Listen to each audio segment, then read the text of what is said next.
আমরা পরাবৃত্তিক দর্পণের ক্ষেত্রে যা করেছিলাম এই ভিডিওতে আমরা সেই একইভাবে এখানে উত্তল লেন্স থেকে বিভিন্ন দূরত্বে বস্তু রেখে চিন্তা করব যে বস্তুর প্রতিবিম্ব কেমন হচ্ছে।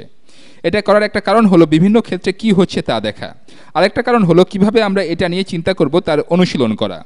প্রথমেই আমরা এখানে একটা বস্তু রাখছি যেটা এই লেন্স থেকে এর ফোকাস দূরত্বের দ্বিগুণ দূরত্বেরও বাইরে আছে।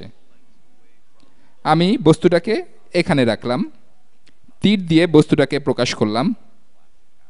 আমি আরেকটা ব্যাপার বলে নেই, আমরা যখন পরাবৃত্তিক দর্পণ নিয়ে কাজ করেছি তখন এখানকার ফোকাস দূরত্বের দ্বিগুণ দূরত্বকে আমরা বক্রতার কেন্দ্র বলেছিলাম।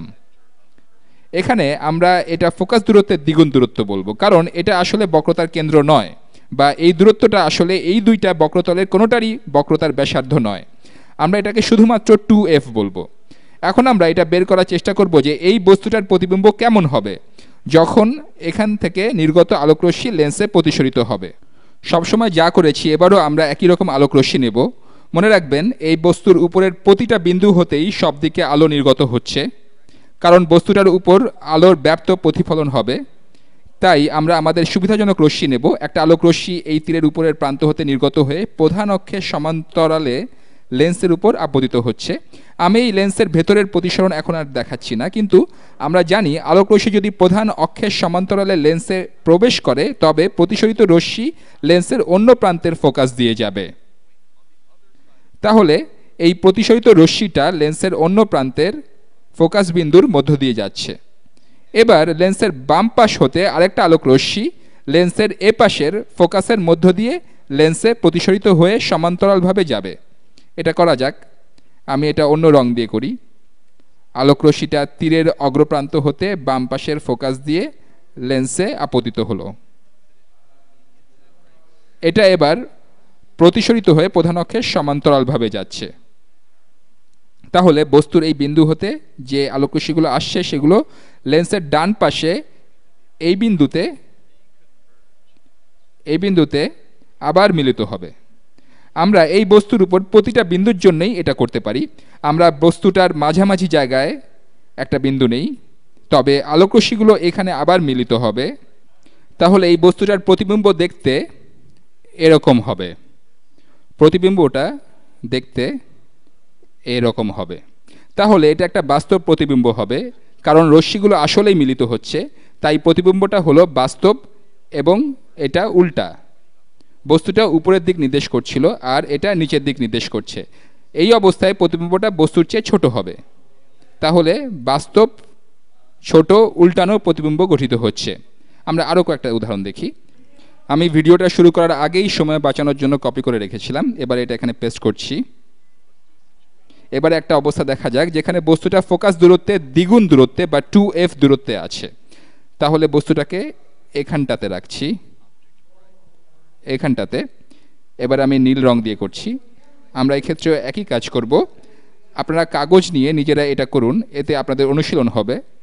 একটা আলোকরশ্মি প্রধান অক্ষের সমান্তরালে লেন্সে আপতিত হলো।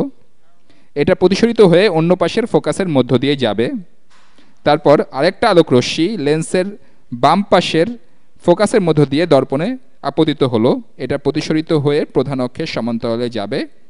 প্রতিসরিত রশ্মি দুইটা এই বিন্দুতে মিলিত হবে। আমরা দেখতে পাচ্ছি যে এটা একটা সামান্তরিক হয়ে গেল। এখানকার এই দূরত্বটা সমান হলো এখানকার এই দূরত্বটা, এগুলো প্রতিসম। আপনারা এটা উল্টে দিতে পারেন। আর এখানকার এই দূরত্বটা সমান হবে এখানকার এই দূরত্বটা। আমি এখানে জ্যামিতির কথা বলে ফেললাম। এই রেখাগুলো ঠিক সোজাভাবে আঁকা হলে এই বিন্দুটা আরেকটু বামে হতো। এক্ষেত্রে এখানে একটা উল্টানো প্রতিবিম্ব গঠিত হবে, যেটা বস্তুর দৈর্ঘ্যের ঠিক সমান হবে এবং একই দূরত্বে থাকবে। আমি আগের প্রতিবিম্বটা দূরত্বের কথা বলিনি। এই প্রতিবিম্বটা বাস্তব এবং ছোট, আর এটা বস্তুর তুলনায় লেন্সের বেশি কাছে থাকছে।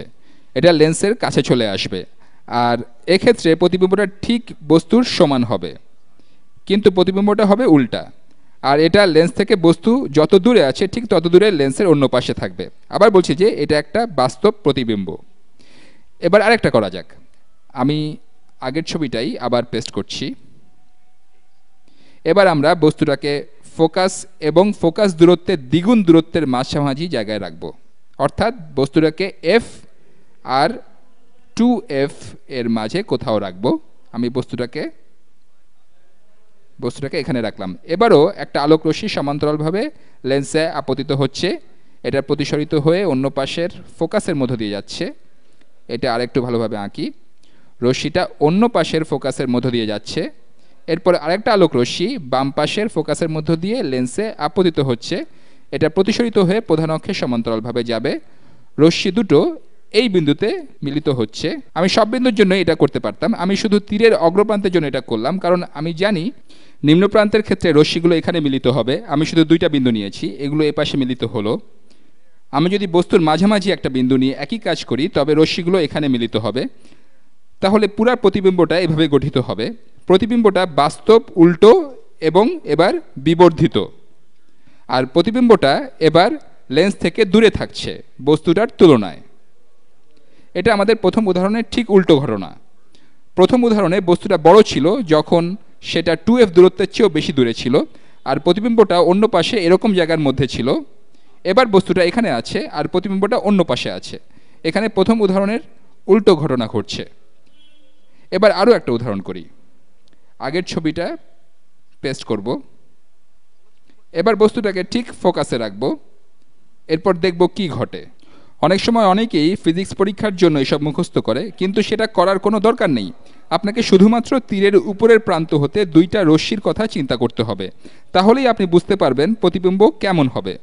আপনাকে একটা রশ্মি প্রধান অক্ষের সমান্তরালে আরেকটা ফোকাস দিয়ে পাঠাতে হবে। ও আচ্ছা, যখন ফোকাসে বস্তু রাখা হবে তখন একটু ভিন্ন রশ্মি নিতে হবে। যখন একটা বস্তু ফোকাসে রাখা হবে তখনও আমরা প্রধান অক্ষের সমান্তরাল একটা আলোক রশ্মি নেব। সমান্তরাল রশ্মিটা লেন্সে প্রতিসরিত হয়ে অন্য পাশের ফোকাসের মধ্য দিয়ে যাবে।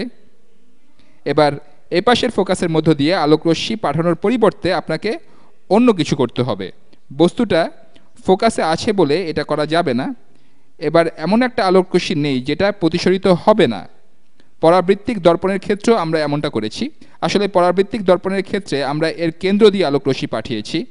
এবার আলোক রশ্মিটা লেন্সের কেন্দ্রে আপতিত হবে, যেখানে এর প্রতিসরণ ঘটবে না। তাহলে আলোক রশ্মিটা লেন্সের কেন্দ্রের মধ্য দিয়ে সোজা এভাবে যাবে। তাহলে এখানে পাওয়া যাচ্ছে যে এই তীরের অগ্রপ্রান্ত হতে যে দুইটা রশ্মি নির্গত হচ্ছে তারা কোনোখানেই কোনো বিন্দুতে মিলিত হবে না। এগুলো অন্য কোনো বিন্দু হতে অপসৃত হচ্ছে বলেও মনে হবে না। যদি কারো অক্ষিগুলো এখানটাতে থাকে, সে দুইটা সমান্তরাল আলোক রশ্মি শুধু দেখবে। এখানে কোনো প্রতিবিম্বই গঠিত হবে না, বাস্তব প্রতিবিম্ব না অবাস্তব না। তাহলে আমরা বলতে পারি এখানে কোনো প্রতিবিম্ব গঠিত হবে না, নো ইমেজ। আর সবার শেষে, এখানে আর জায়গা নেই, আমি ছবিটা নিচে পেস্ট করছি। সবার শেষে আমরা বস্তুটাকে ফোকাস আর লেন্সের মাঝের কোনো জায়গায় রাখছি। ধরে নিচ্ছি যে বস্তুটাকে এবার এখানে এই জায়গায় রাখলাম। এবার দেখা যাক কি ঘটে। আবারও তীরের অগ্রপ্রান্ত হতে একটা আলোক রশ্মি সমান্তরালভাবে লেন্সে পড়ছে, এটা প্রতিসরিত হয়ে অন্য প্রান্তের ফোকাসের মধ্য দিয়ে যাবে। এবার আরেকটা আলোক রশ্মি এমনভাবে নিচ্ছি যাতে মনে হয় যে এটা এপাশের ফোকাস থেকে আসছে। আলোক রশ্মি এভাবে লেন্সে আপতিত হচ্ছে, এটা প্রতিসরিত হয়ে অন্য পাশে প্রধান অক্ষের সমান্তরালভাবে যাবে। এটা পরিষ্কার যে এই দুইটা প্রতিসরিত রশ্মি কখনো মিলিত হবে না, তাই এক্ষেত্রে কোনো বাস্তব প্রতিবিম্ব গঠিত হবে না। কিন্তু এরকম মনে হবে যে আলোক রশ্মিগুলো কোনো বিন্দু হতে অপসৃত হচ্ছে, এগুলো কোনো বিন্দু হতে অপসৃত হচ্ছে বলে মনে হবে। এই দুটো রেখা পেছনে বাড়ালে এখানে মিলিত হবে। আলোক রশ্মিগুলো এই বিন্দু হতে অপসৃত হচ্ছে বলে মনে হবে। তাহলে কি ঘটছে? কোনো একজনের চোখে যদি এই দুইটা আলোক রশ্মি পড়ে, তবে সে তীরের অগ্রপ্রান্তটা এখানে দেখবে, আর সে তীরের নিচের প্রান্তটা এখানে দেখবে, এখানে। তাহলে যা ঘটবে তা হলো সে একটা বিবর্ধিত প্রতিবিম্ব দেখবে। এক্ষেত্রে একটা বিবর্ধিত প্রতিবিম্ব গঠিত হবে। এই বিবর্ধিত প্রতিবিম্বটা অবাস্তব হবে। সে প্রকৃত বস্তুটার একটা বিবর্ধিত অবাস্তব প্রতিবিম্ব দেখতে পাবে। যাই হোক, আশা করি ব্যাপারগুলো আপনাদের কাছে ইন্টারেস্টিং লেগেছে।